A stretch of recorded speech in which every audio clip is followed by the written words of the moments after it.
દિલ્હી વિધાનસભાની ચૂંટણીમાં ભવ્ય જીત થતા છોટાઉદેપુર જિલ્લા ભાજપ દ્વારા વિજય ઉત્સવ મનાવવામાં આવ્યો હતો। જિલ્લા ભાજપ પ્રમુખ ઉપેન્દ્રભાઈ રાઠવા, લોકસભાના સાંસદ જશુભાઈ રાઠવા, ધારાસભ્ય રાજેન્દ્રસિંહ રાઠવા, પૂર્વ સાંસદ નારણભાઈ રાઠવા, પૂર્વ ધારાસભ્ય પ્રોફેસર શંકર રાઠવા સહિત કાર્યકર્તાઓની ઉપસ્થિતિમાં વિજય ઉત્સવ મનાવવામાં આવ્યો હતો।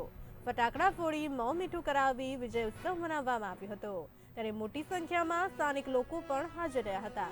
જિલ્લા ભાજપ પ્રમુખે કહ્યું કે દિલ્હીની જેમ છોટાઉદેપુર નગરપાલિકાની ચૂંટણીમાં પણ ભાજપની ભવ્ય જીત થશે અને આ જ રીતે વિજય ઉત્સવ ભાજપ મનાવશે।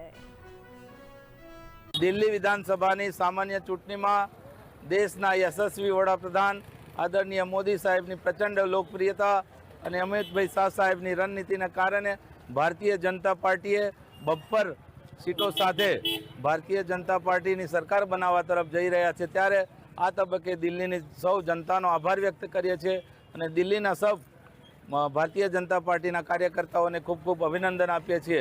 અને આ વિજય ઉત્સવને મનાવવા માટે અમે આજે છોટાઉદેપુર ખાતે સાંસદ શ્રી જશુભાઈ રાઠવા, ધારાસભ્ય શ્રી રાજેન્દ્રસિંહ રાઠવા, નારાયણભાઈ રાઠવા, શંકરભાઈ રાઠવા સહિત તમામ કાર્યકર્તાઓ સાથે ઉપસ્થિત રહી મીઠાઈ વહેંચી એકબીજાને મોં મીઠું કરાવી ફટાકડા ફોડી વિજયી ઉત્સવ મનાવ્યો છે।